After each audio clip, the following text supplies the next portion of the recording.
Welcome everyone to the show. This is Extra Star Wars, a channel podcast dedicated to keeping it realer than the volume. We're a collection of Star Wars fans from different perspectives on life. Sean, the bookworm who just reads comics and books all the time. Mike, the cynic who will shatter those rose-colored glasses.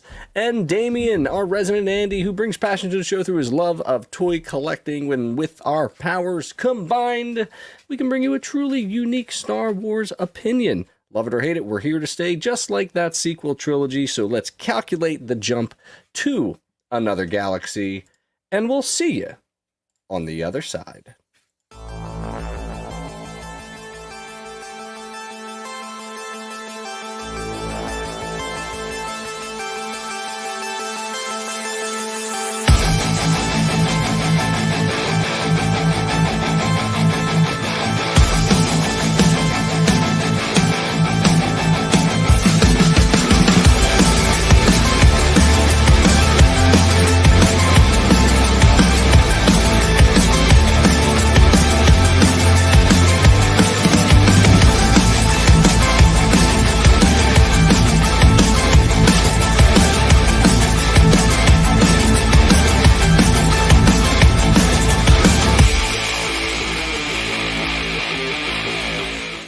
Welcome back to the show. I really enjoy putting together the intro clip because I'm officially caught up on part 7 where I've jammed it all together, and I'm super excited actually for next week's show where we have a little bit of everything inside of it and we get to talk about it, and it's going to be super exciting. This is episode 123, we think. I don't even think I posted last part's podcast yet, because life happens and I just didn't feel like. But this is Ahsoka Part 7, Dreams and Madness. What a title. Incredible title.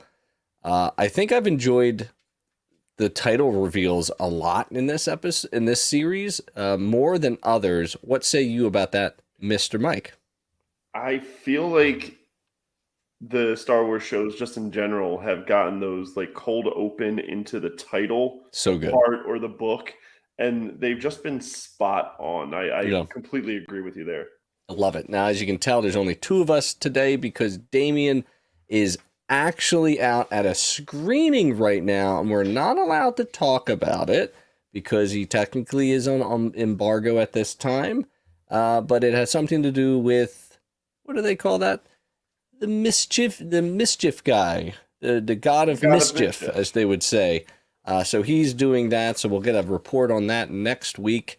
Would like to apologize to the Scuttle Daddy for committing to a Saturday stream and then bailing right at the last minute because the Central Time Zone is not the Eastern Time Zone. And I thought it was 8 o'clock, which would have been 9 o'clock Eastern Standard Time, and it was 7 o'clock, which made it 8 o'clock, and we were not prepared for class at that time. So I hope his show went well. I did tune in to give him those minutes. My bad, Rosie. I didn't mean to do that to you, buddy. I owe you one. But we're here on a Monday, just 23 and a half hours, which is going to be super stinky for us, Mike.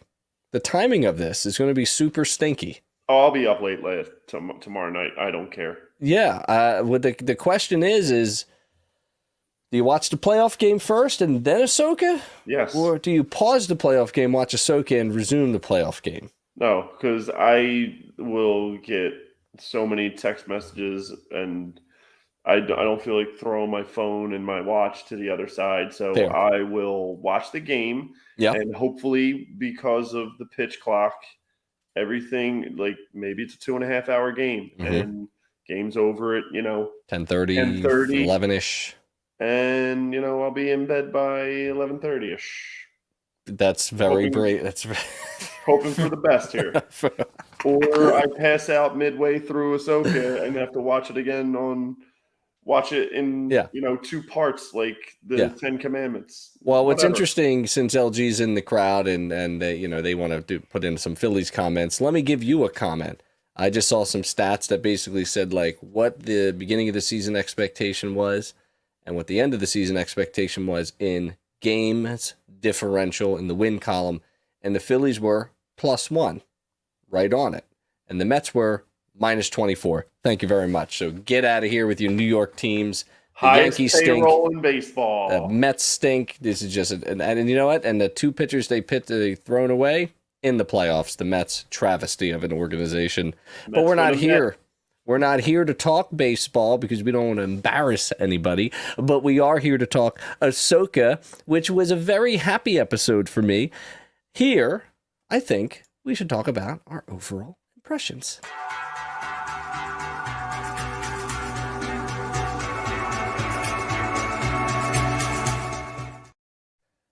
Straight up, this show has me fully invested in the outcome of the storyline, and I can't say the same for Mando Season 3.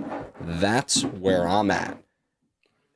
Nobody can say the same for Mando Season 3. Jesus, dog's up there going crazy right now. I don't know if I cared enough for Mando. I don't even what was going on with Mando Season 3, because the storyline we thought was going to be the search for Mandalore, and then they found it after Episode 1, and then we were like, where's it going now? So I think there was a weirdness to the pacing of that season, but I can tell you, man, fully invested in this season.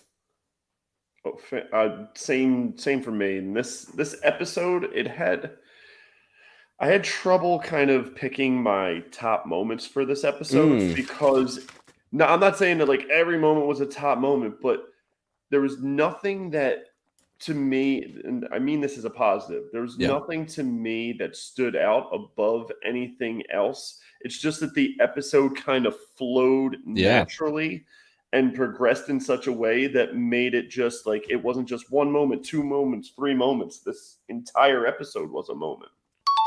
I totally agree with you, because I was doing my notes just minutes, finishing those up minutes, and I was trying to write out my top moments. And when I watched the show for the first time, of course I was late to the party, so it's I didn't feel like doing a reaction show, but I was actually live chatting LG, who's in the chat, and I was just jamming down on the keyboard as things was happening, and I was trying to remember where I was typing the fastest.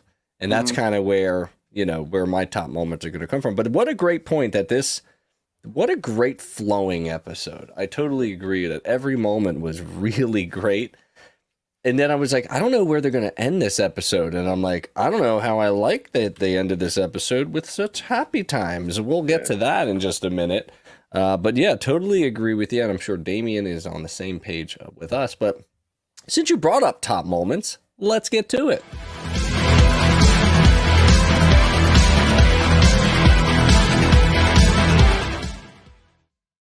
I'm going to pass that softball to you and go ahead and give it to you.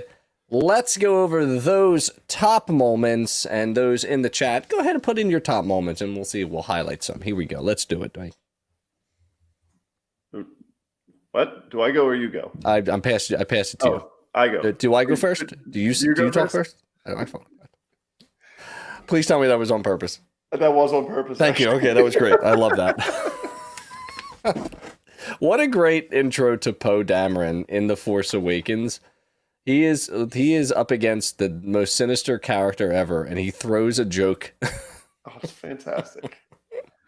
Very good.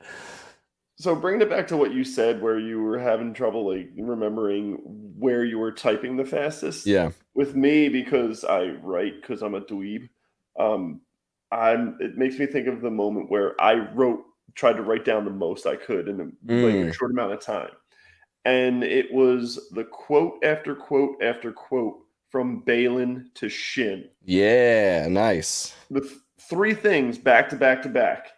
When he tells her he's not going to go with her, and he says, take your place in the coming empire.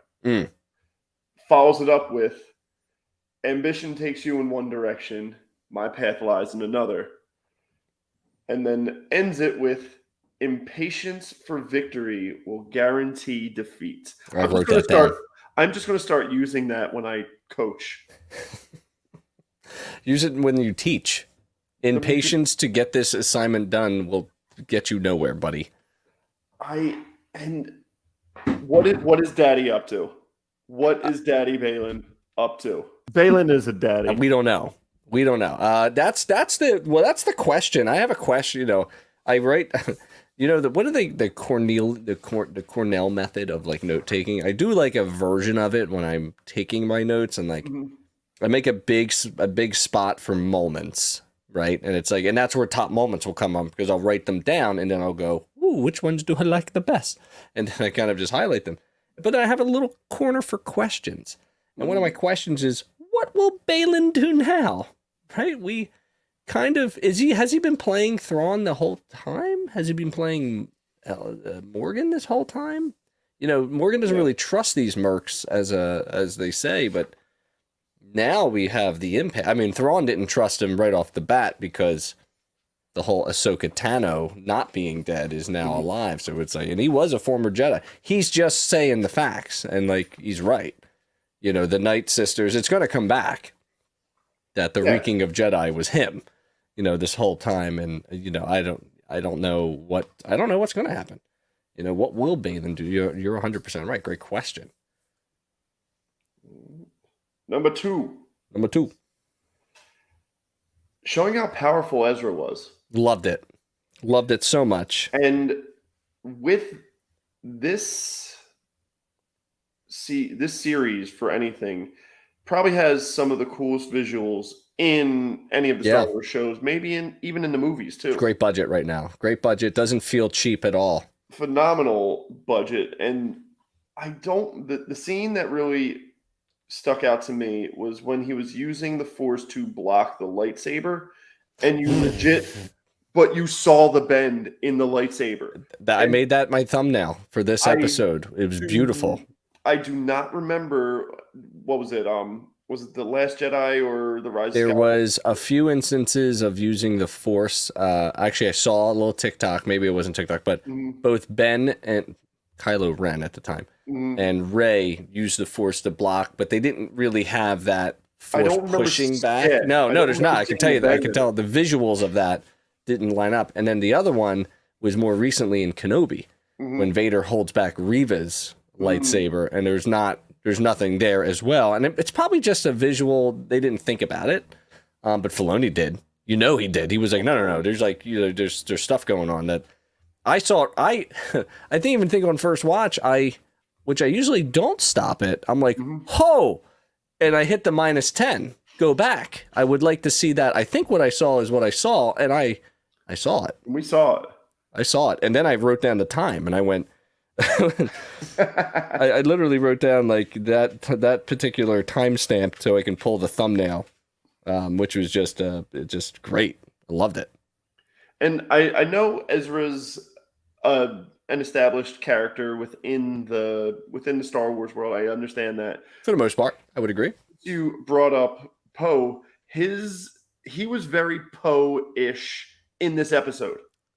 Let me tell you, I wrote down Ezra using the Force and being goofy. Perfect characterization.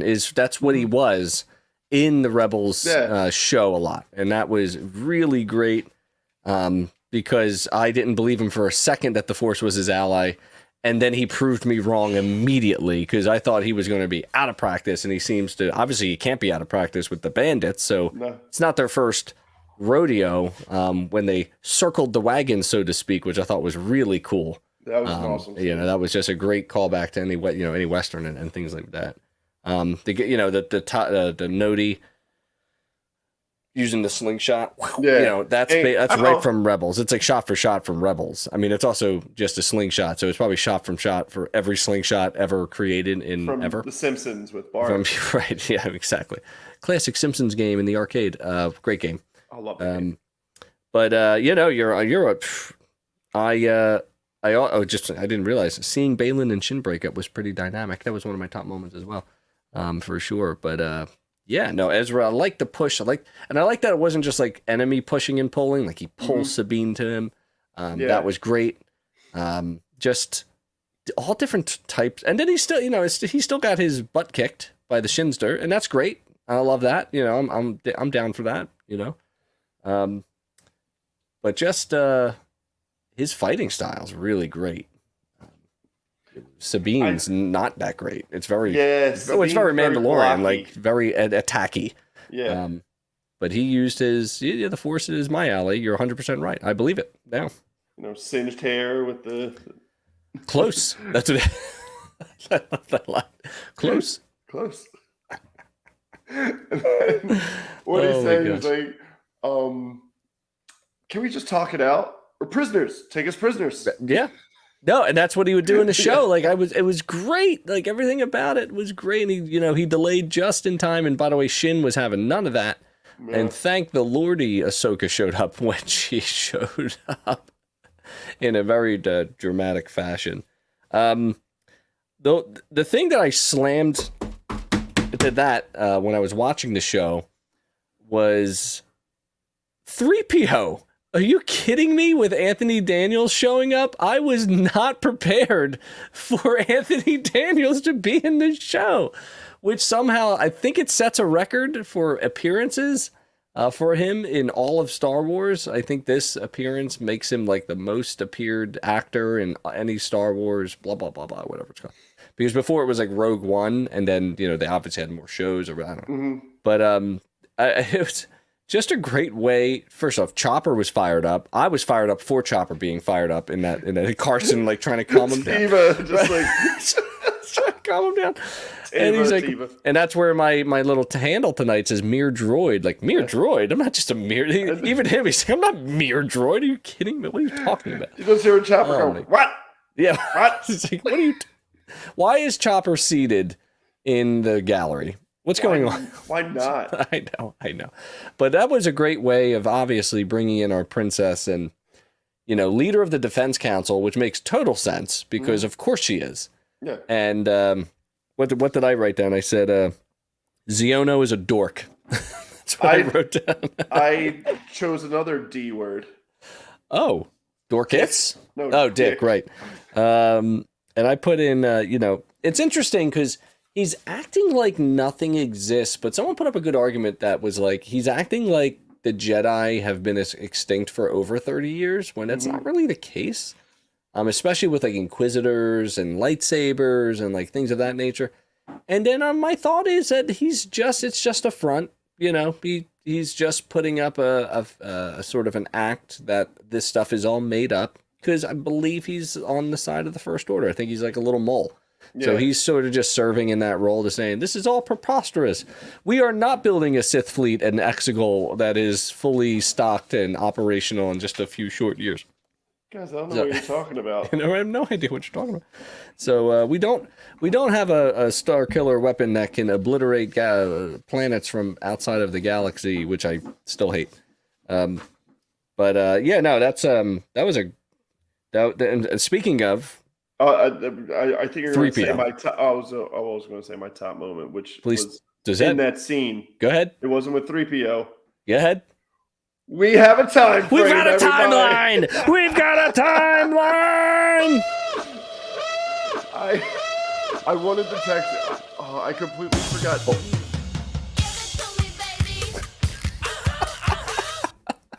I was going to text you, and I completely forgot. I wanted you to queue up "Celebrate" by Kool and the Gang. God damn it! Why didn't you say something? I would have had it. I would have had it ready. I know. Good job. We have a time frame. It was so exciting Carson. To get it. I mean, we sort of assumed, but they did a good job at not making it crystal clear and making you question your lifestyle and like, do I start working out or do I just eat tacos? Like, I don't have a clear direction right now. And when, what about the conflict on Mandalore? And his owner's like, who cares? I'm like, that's a pretty big thing. He was just a warlord. Right. Like, what? It was, and they were able to establish that in just the first 4 minutes of the show. Yeah. That's what I'm talking about. This is so great. And they did it on purpose. I know you did, David. You're killing it. Come on, man. 100%. Conflict on Mandalore. What are we doing with that? Gideon mentions. Ah, so good. So good. Not confirmed dead, by the way. They didn't confirm him dead in the court, but let's just say that. Speaking of not confirmed dead. Yeah. What was it that Sabine said when they were talking about when she was giving Ezra the little history of what had happened? Didn't confirm Palpatine's dead. Empire overthrown. Battle of Endor. Emperor Palpatine dead. That's what people say. Well, I love. You know what? I love that line. I love that line because there was not that many witnesses on that deck there, right? Mm-hmm. So, for all we know, there were worlds that were still under Imperial rule just because the HoloNet didn't quite get out there just yet, right? Mm-hmm. And that was a big concept for a game, a mobile game called, I think was it Galaxy of Heroes? Maybe that was it. And it wasn't Galaxy of Heroes. It was a game before that. But more or less, it took place on a world that didn't, the Imperial governor did not believe that he was dead. So the Imperial rule still was happening. And they just kept replaying old propaganda videos from him, and they would cut it together. And I'm like, that's pretty realistic. You know, if you don't have communication, you'll never really know whether or not something is true or not. This dog's driving me crazy. I don't even know if you can hear that in the background. I hear him moving around. Just lay down. It's 9:52. Do me a favor. Every single time. Anywho's, speaking of cameos, back-to-back cameos. We get the Ahsoka title, and then we get Ahsoka form training, and then we get a little bit of Anakin Skywalker holovid blockbuster style rental videos, Netflix subscription DVDs. We only got 20. This is exclusive, including processing and handling, in the brown box, which is very mysterious by itself, which I enjoyed. Why did they show that? Right, they showed that for a reason, right? That they like. And there's that little like caress of the box. What's going on there? Like, does the box get handed to Luke at some point? That would be pretty fun. But I just like, you know, there's a lot of people like, oh my God, the timeline for Clone Wars is now obscured. Shut up. It doesn't matter. This was a wonderful way to have Ahsoka, which I went like, he was a good master. Oh yeah. What? She was so distraught and traumatized by the Jedi Order, and then, you know, her master just, you know, turning into a killing machine, and they fight a few times, and she can't kill him. I get it. And then they get through the world between worlds, which is a lovely way of putting that little conflict to bed. And he was a good man. I was not ready for that line, and I love that line.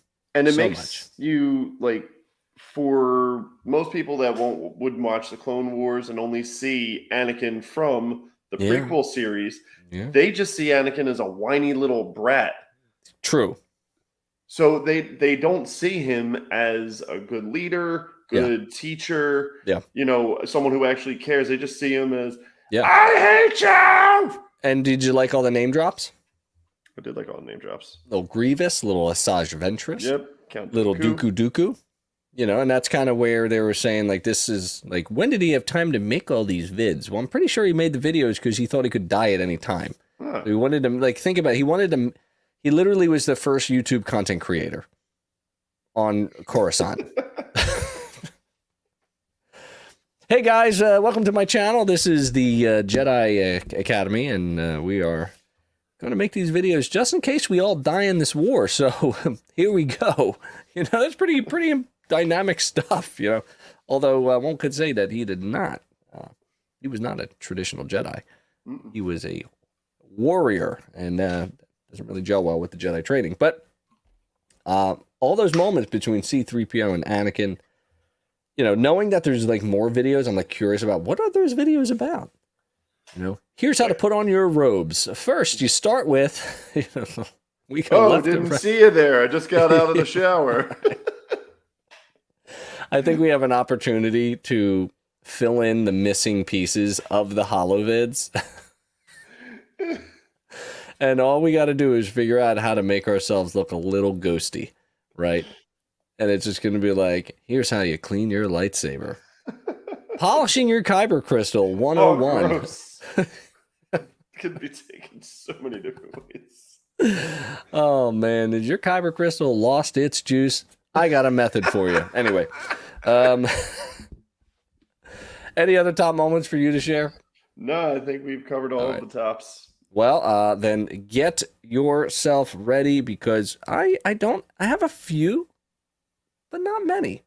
But sometimes you got to go back to the drawing board. We do not care.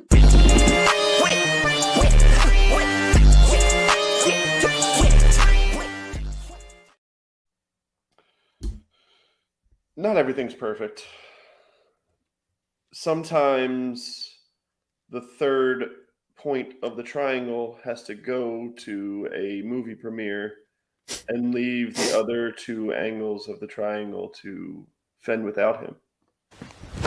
Emotional damage. When that happens, don't be mad, don't be jealous. Just got to go back to the drawing board. I only have one, and it's like a half of a drawing board. I don't have much. I may have to rain on your parade if you saw my face when you were talking about one thing. Okay. Don't get me wrong, I love 3PO. Oh, no, you didn't like it. It felt forced. Did it did. Oh. I didn't think it wasn't needed. Wow. It wasn't. In my opinion, it was not needed. I didn't know how they were going to get out. She was going to be court-martialed. Mm-hmm. I didn't know how she was going to get out of that. I thought it was going to lead down to you're court-martialed, and then she just creates like another band of rebels, and then goes off, and that's how she helps the Thrawnster and that thing. There was no option to get her out of that because Xiono was like just cashing in, checkmate, fairy tale. Nope. Personal agenda this, personal agenda that. You disobeyed orders. What say you? She had no good answers other than sometimes like I'm right. Like that was her defense. Like there was nothing about it. I think it was a good shoehorned, which I will agree with, shoehorned way to get a legacy character into the show. Where's his red arm? Is this before red arm? After red arm? No, definitely not after. Before red arm. I didn't feel like it was forced. I loved it. I'm going to go back. Let's review the tape. I'm going to go, well, what the hell did I say? I said exactly. Hold on. Let's go back.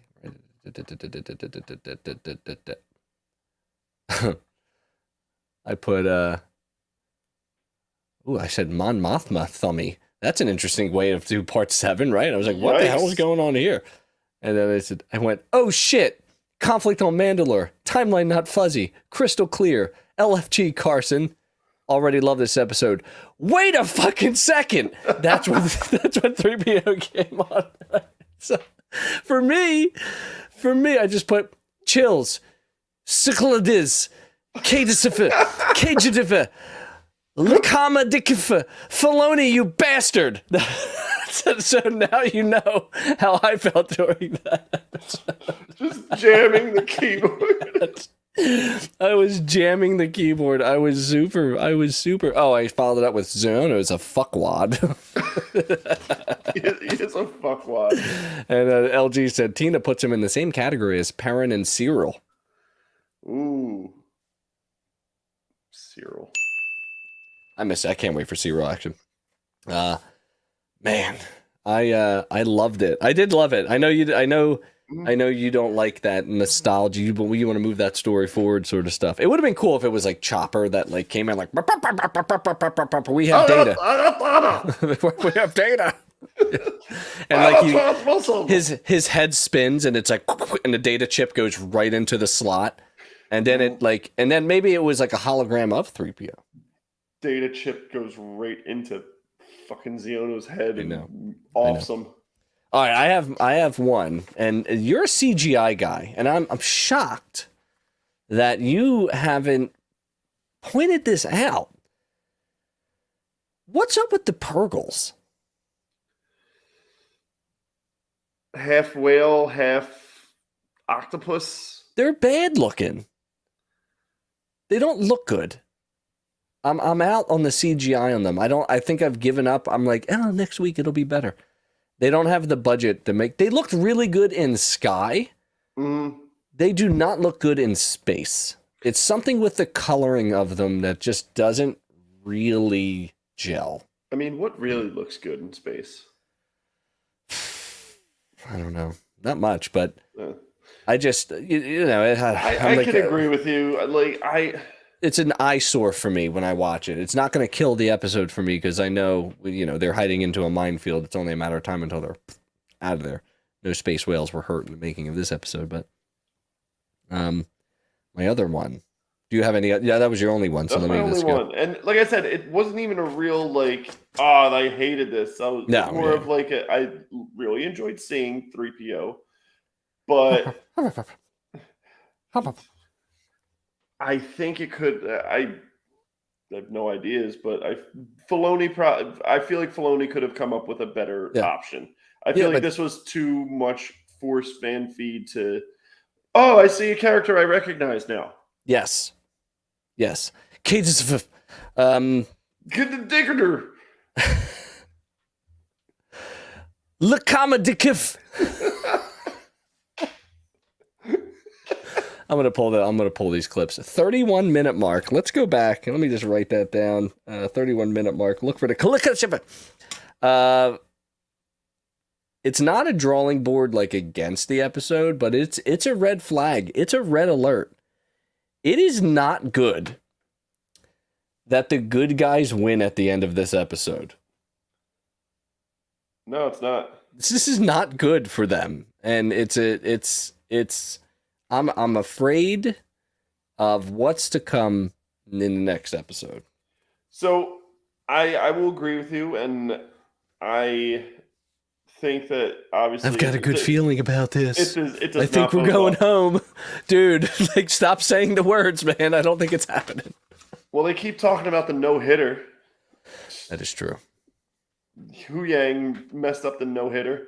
Did you see Hu Yang? I hope I live to see the outcome. Jesus Christ, Hu Yang, what are you talking about, man? So I will agree with My you. My theory is coming true. Yeah, I can't wait. And I agree with you on that too. Yes.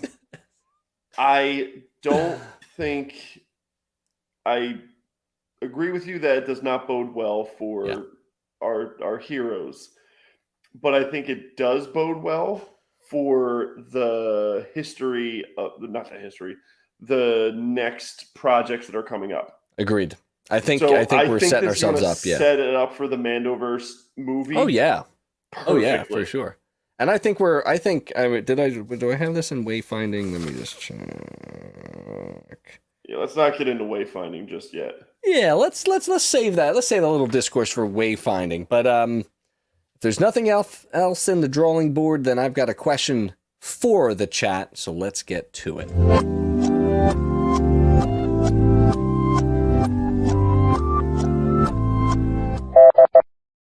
It's pretty simple.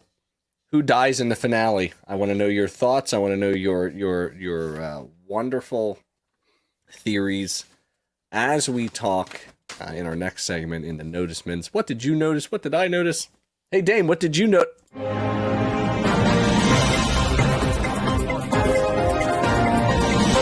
Noticements. He's not here. He's not here. I noticed he's not here. I noticed he's not also here. What? What? No, I noticed. We talked about some of these things already. The conflict on Mandalore, Ziono and his acting, like this is all fairy tale. But there is, I forgot about this one. I'm gonna wait. I'm gonna save that one. Save it. How about the Bond connection between Ahsoka and Sabine, a la Luke and Leia? Yep, loved it. And they always say like the Force needs to be like unlocked. Yeah. In you. Yeah, that's a good point. I didn't think about that. Is this the defining moment for Sabine? Do we see some Force nonsense next week with Sabine? What a question that I'm going to write down because I didn't think about it myself. What Force powers will Sabine have? Yep. Super curious. I didn't think about it that way. The Force is strong in my family. My Mando has it. I think that's a great point. I think clearly, like, if you're talking about the whole, well, I don't know, I'm going to think about it. I mean, did Rey naturally have Force powers? No, not really. I mean, she had instinctual stuff that was probably aided by some Force ability. But she didn't. I haven't seen this raw power. I've only seen this raw power one time. Yeah. I wish I knew all the lines so I could just say them at will. Please don't. It's time for the Jedi to end. That was a great line in the trailer. Like, what? A lot of Last Jedi references in here. I apologize to anybody who hates that movie, but I don't not hate it. I don't not love it, but I don't not hate it. It's a weird cliff. It's a weird cliff if I sit on every once in a while. How about the reference to Reva? Not Reva, but the Inquisitorial database. I wrote that down as well. Isn't that awesome? I thought that was such a great way to bring that in.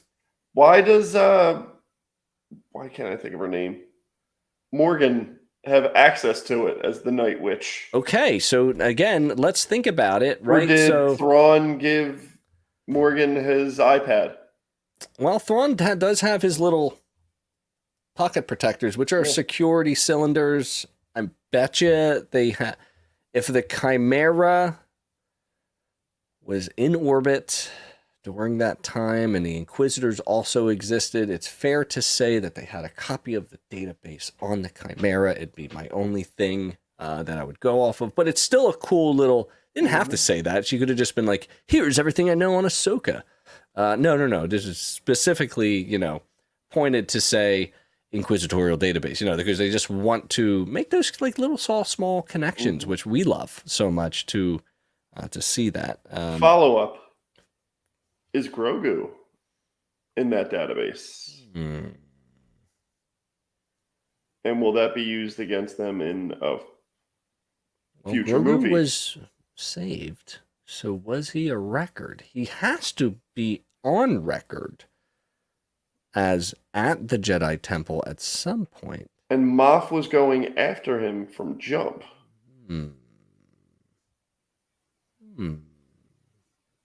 Interesting. Is the Moff storyline finished? Don't know. What's interesting about the season 3 finale of Mando? Nothing. Well, the Shadow Council. Yeah. And Paleon, who is like Thrawn's right-hand man, is in this galaxy. But Thrawn is in that galaxy. And Paleon's like, it's only a matter of time until he gets here. Does he know more than he thinks he knows? Or is Morgan Elsbeth feeding him information? But how is she feeding him information if she's in prison? Right? So there's a lot of questions. There's still a little fuzziness. Or are they in Peridia and that Shadow Council hasn't happened yet? Well, I guess it has to have happened at this point because it's the episode 7 thing. But point is, what's going on? Like, there's still a little bit. There's still a little bit of things going on that I can let slide. But those who really follow it, the chronology of it, probably it's driving them mad. Like the timing of everything. But no, I thought that was pretty cool. Anything? I'm gonna throw it to you. Throw it to you. What you got? So the troopers were still referred to as night troopers, but understanding night troopers were undead, and when they were murked, there was no Marok releasing of that gas. They don't seem dead to me. Yeah. So are they just? Were they still people? Yeah, and they are people for they're not clones, right? At that point, they're just people, and maybe 9 years. Yeah, 9 years survivors, and this Night Sister stuff. I don't know. It's just another way to sell a toy, and that's fine. But they still look great. I agree. Would it have been better if they were silent? You know, if they didn't make the normal stormtrooper, get him, you know, like the little catcalls they do, like, would it have been like, it still would have left the air of mystery, like, they don't really talk, but they're still. Or had like the Enoch type of voice. Yeah, like, because Marak had that similar type of. The little vocalization would have been interesting. Yeah, no, that's an interesting point. One of the things that I really loved and noticed, and other people picked up on this, was the pregnant pause when Thrawn finds out who Ahsoka's master was. Mm-hmm. And he's like that, and like processing that information, which is a lot to process. Which changes his strategy. It dramatically changes his strategy. But and I've mentioned this before, but there is a great trilogy that has Thrawn and Anakin, you know, working together, and then the book jumps to a head time in the end during the Empire, and it's Thrawn and Vader, and Thrawn's like, I think I know who this is, and Vader's like, that guy's dead. And he's like, you kind of talk the same. You just sound a little different, but kind of have the same fighting style. Yeah, right. I mean, that was a big part of it. It was like, I think I recognize, like, Thrawn's no dummy. Like, he can figure it out. But the fact that he's seen him in action, and he trained somebody, he's going, okay, this is not a normal circumstance, right? And now his strategy is kneeling the football at the end of the game. Yeah. He has no interest in going up against it because he knows at halftime, not the end of the game, taking the knee at halftime to try even he doesn't make the mistake and getting a turnover. Right. Yes. I mean, so yeah, it's super interesting. But I loved that pregnant pause of knowing about Anakin. If you were a Rebels fan, of course, you saw those classic gunships carrying those night troopers, which was a pleasure to see. One thing that I saw that I paused, and it happens at the 34-37 mark of the episode, if you want to go check it out, is when Ahsoka shows up and she has that really intentional character face of Ahsoka, where she like comes in and she's like, hey, here I am.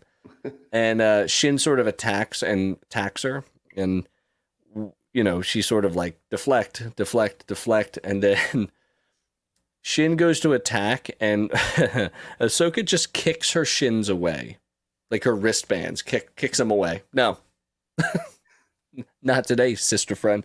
Nope. And does not engage her lightsaber at all, and still defeats her very handedly. And I thought that was, you know, obviously hearkening back to the line of impatience for victory will guarantee your defeat. She shouldn't have attacked, and she attacked first, and she just sort of block, defend, kick, bang, and then you're out. And then just a big-time, double-handed force Hadouken push, and pushes her back, and then offers her hand. And we love that. I really thought that was a great moment for the Ahsokas. You know, just wonderful.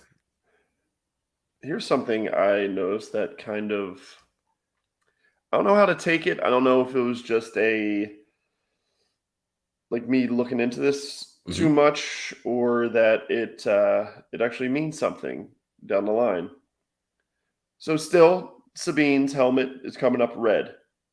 You would still assume that, like, with what's been going on, you would assume it would be blue and not red. You said it was nonsense. I did. I started believing you. I still think it's kind of nonsense, but there's one thing that happened in battle that was like, that's not very Jedi. Like, the night troopers were retreating. She was still going after them. She shot one.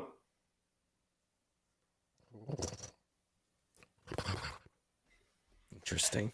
Now, I don't know if it was just like a scene of like, oh, I didn't know they were like, I'm just like attacking to save myself and didn't hear the retreat. But those night troopers were actively retreating, and she shot and murdered one. Yeah. Now, when Shin did start running away, Sabine also wanted to go after her. Mm-hmm. Interesting.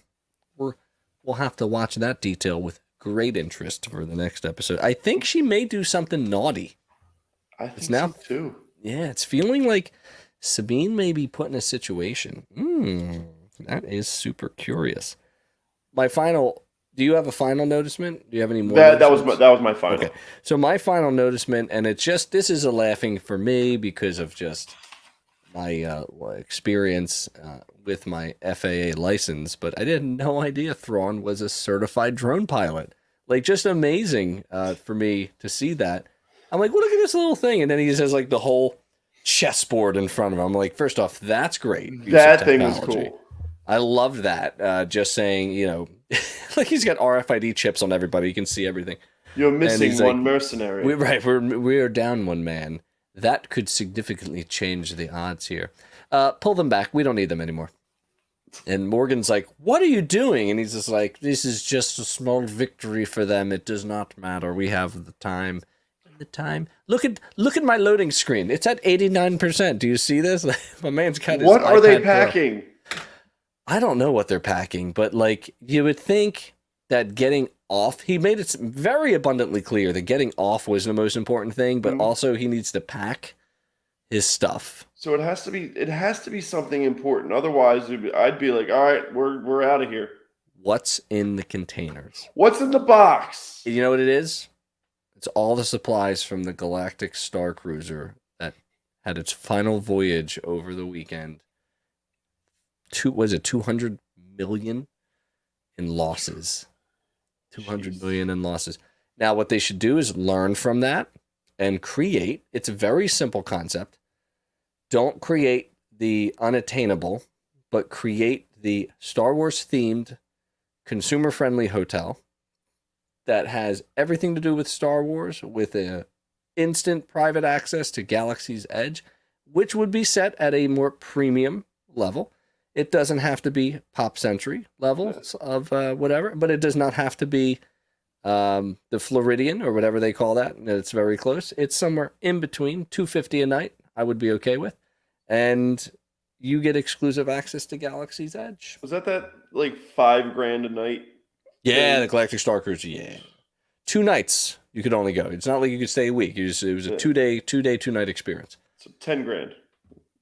Yeah. I think it was 6 for the total package. Oh, so but if you had like a family, it would be like 8 for the total package.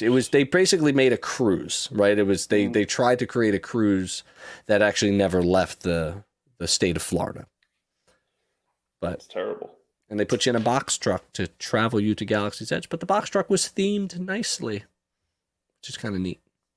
Purposes, no one wanted to pay for that. But I would certainly pay for a Star Wars themed hotel, without a doubt.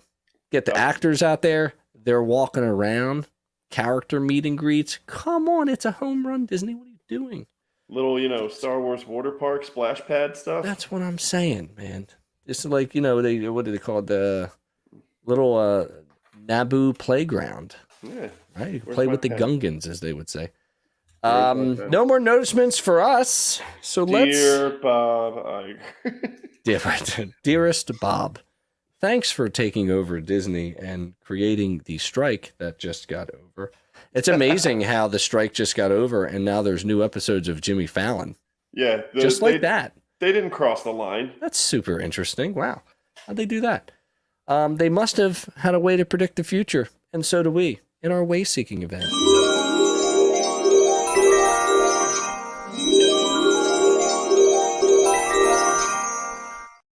We are cruising along here, folks. Could we reach the sub 60 mark? Possibly. Quite possibly. We may do it together. Now we know who the real problem is. It's Damien. Yeah, it's Damien. Damien holds us back. I found my pen that I thought I lost, and I'm very excited about it.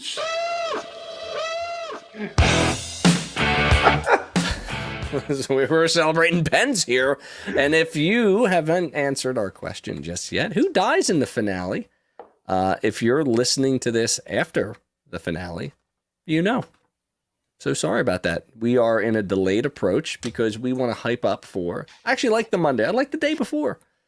I get to forget about the episode all week long, and then I get to gear up for it. I get to re-experience it. And then we get to hype ourselves up for it. We get to waste some time on the interwebs with you. And then we get to talk about it and get ourselves ready. We are fresh.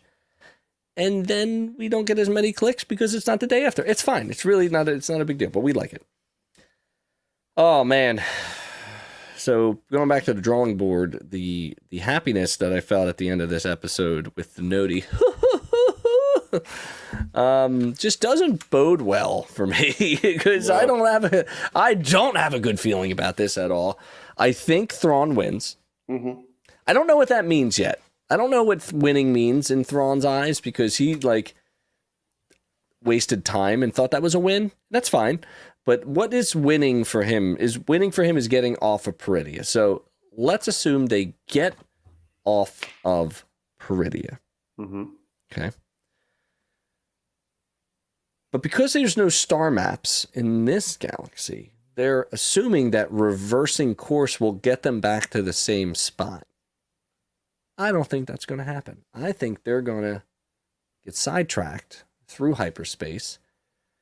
Go to now that I'm thinking about it, there's a good chance. Farther galaxy? I don't know. That's what I'm saying. Something, it would actually make sense to land them in the unknown regions, mm-hmm. which would semi-set up First Order-y stuff if they were to connect Thrawn to the First Order, which I don't think they should do, but the Shadow Council would disagree with that statement. And which, mm-hmm. again, if they were to weave the story where Thrawn was connected to the First Order, I wouldn't hate it, but I wouldn't love it. It would be fine. Do the Purgles sidetrack them to a different location that puts them a little bit off the map to where they're not involved in the Luke events, right? Stuff that's happening. I wonder if they're isolated. I don't know what happens after that. I just think they get isolated. I definitely think someone dies. We'll talk about that in a minute. Mm-hmm. We're certainly going to get a mid-credit scene, right? Yes. Are we going to get an end-credit scene? No, I think just mid. So do we get the call to action like the Anchorman conch shell, where the distress signal goes out, and maybe after the Gideon event, they have created like this hotline bling emergency signal where if that is pressed or a certain frequency goes off, it's sort of like that lockdown drill in schools, mm-hmm. where like this is a big threat and we all need to get together. And then we have like Mando on screen, Boba on screen, little Cobb Vanth on screen. Mm-hmm. Something happens. I just do. Like you were saying earlier, I do believe that this, you say this leads to a movie. I think there's actually a stopover before the movie, which is Mando season 4. And I think season 4 gets us to the movie. Okay. Season 4 is the call to heroes, right? We're gathering the Avengers. We went to Ossesis or wherever Luke was, and he's not there. Mm-hmm. We're going to have to do this ourselves. Something like that. Like people are like, well, wouldn't Luke be involved in an enemy of this magnitude? I think you're right, person on the internet who's trolling Ahsoka. We just don't know why he's not involved just yet. That's all. But I think in Mando season 4, they explore that. They clearly like bringing him in, mm-hmm. right? Which they've done it twice. But what happens? Do our heroes get on the hyperspace ring? Does the T6, do they do the thing where Huyang, like kind of what you were saying, like Huyang, I hate when we do this because I need to get the timing right, and they jump onto the hyperspace ring and get in, and it goes, and Huyang is stuck in Peridia. He's Baymax. Don't know. Would that count as a death? No. Don't know. Does he start training the Noti in the Jedi ways? I don't know. He tells all of the Star Wars stories to the Noti. That's what I'm saying. What do you have on the docket for your predictions? I just have more questions than predictions. Yeah. It's like a weird way to. There's no bold prediction though. Sabine dies. I don't think that's going to happen. No, it's not happening. I was going to make a prediction about the runtime of the episode, but as you were talking, I looked it up, and I think the runtime has been released. 42. I saw 42. 42, 43. I'm good with that. I'm okay with that. That's appropriate for what's been happening. Mando season 3 was like 30 something. Yeah, no, F that. Get out. We were very, and you know what? I think that put a sourness on it. Mm-hmm. We're like, a finale is sub 35? Like, what? Yeah. So I'm with you when I believe Thrawn wins. Mm-hmm. And I think Thrawn wins by escaping. I have a bunch of like half ideas of what could happen. Mm-hmm. I think Hu Yang does not make it at all. Oof. Like, I think he gets destroyed. And was it you or Damien who suggested that like his memory, like his processing unit becomes part of the T6? Interesting. I could see that happening. Into the brown box with Anakin. Yes, the brown box. I feel like they get like one of the end scenes is going to be the hyperspace ring coming out of hyperspace near Coruscant. And like that's how it ends. And you just see like almost see like the look on whatever the dickbag's face is. Ziono, I always forget his name. And instead of being shocked, he's just smirking. Yes. He knew this was going to happen. Yeah, yes. I love that. Then your mid-credit scene is Carson, Mando, and Grogu. Just like, because Mando's now a mercenary for the Republic, the Rangers, right? He did mention that, hey, I might have some jobs for you. So that is true. The way that it's going to end with a scene similar to that, and going on in the future, Grogu's going to have something to do with getting our treacherous three back, the treacherous trio back. Stamp it. Seal it. Send it. I don't know how they're going to get back. I don't know if they're going to use the whales again. I really don't want them to keep using the whales. I don't want them to use the whales at all. I do want... but the whales make it more unpredictable, I suppose. Mm-hmm. I think they're going to stow away on the ship, though, somehow. It's the only way that makes sense to get them out. Also, where's the fuel? Maybe that's what's in all of the cargo. Could be. That's a good point. We're going to need all this fuel.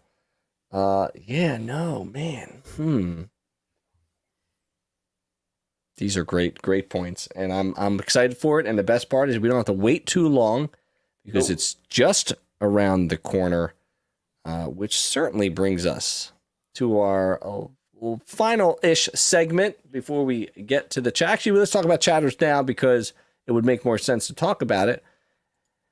And thank you to DJ and LG for hanging out with us today. But she says very plainly, Daddy Balin dies in the finale. Very possible. I would probably lean, if there was a safe, unsafe character to die, it would be him. Mm-hmm. Follow-up question. Did he originally die in the finale? Don't know. If he does die. I mean, what they do? AI his voice and acting with new lines? I heard an AI version of a Taylor Swift song as if she just broke up with Travis Kelce, and it was phenomenal. And at the 30, he did me dirty. Something like that. It was good. Yeah. I enjoyed it. So to answer I answered your question with a definitive yes with that for sure. Balin could kick the bucket. Hu Yang could kick the bucket. Ezra is safe. Sabine is safe. Thrawn is safe. Morgan dead? Enoch, maybe. Maybe Enoch. I don't know. Enoch's too interesting. He's very interesting. He's sort of like, where is he? He's always in a hologram. What's he doing? He's a remote. I think he's on the hyperspace ring right now. I feel like Enoch could get it to show what the Night Troopers really are. The first time we saw Marak and we saw the release of Spirit or whatever it was, like Shindead. I can't get a read on what's going to happen to Shin. Can't get a read. Is there an Ahsoka season 2 confirmed, or are we just conjecturing? I thought there was talks of an Ahsoka season 2. The only thing I know that's confirmed is Mando 4. That's interesting. Well, let's wrap this up with our 1-sentence summary then.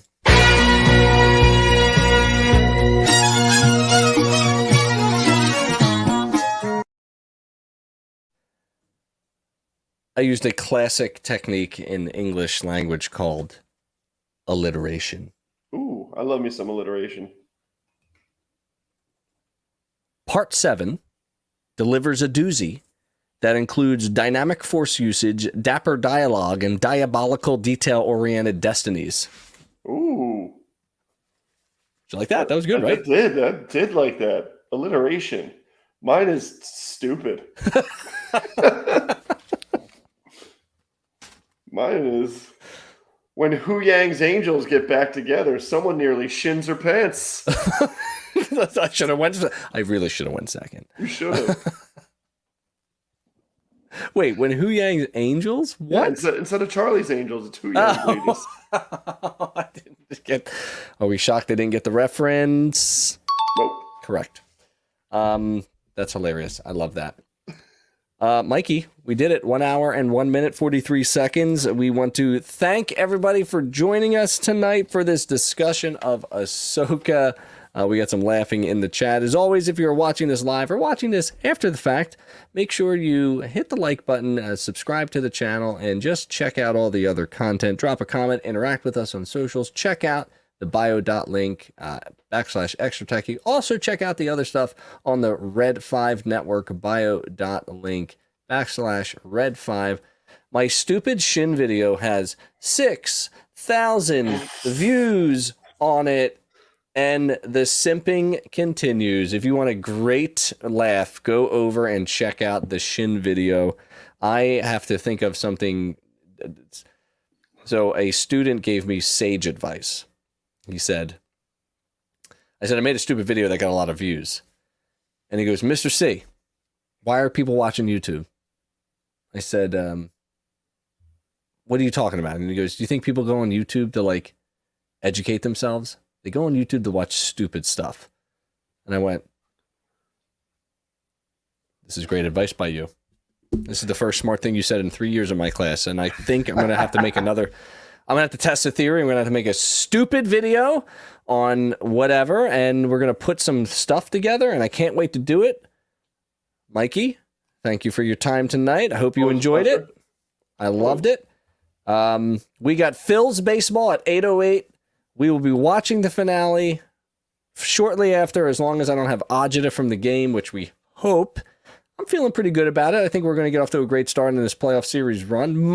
I'm in a different confident place than where I was last year, where I didn't think we had a shot against the Cardinals. We were just happy to be there last year. So happy just to be in the playoffs. But now I'm like, fillet those mother effing fish. This has been Ahsoka episode 7, and we'll see you on the other side. May the Force be with you.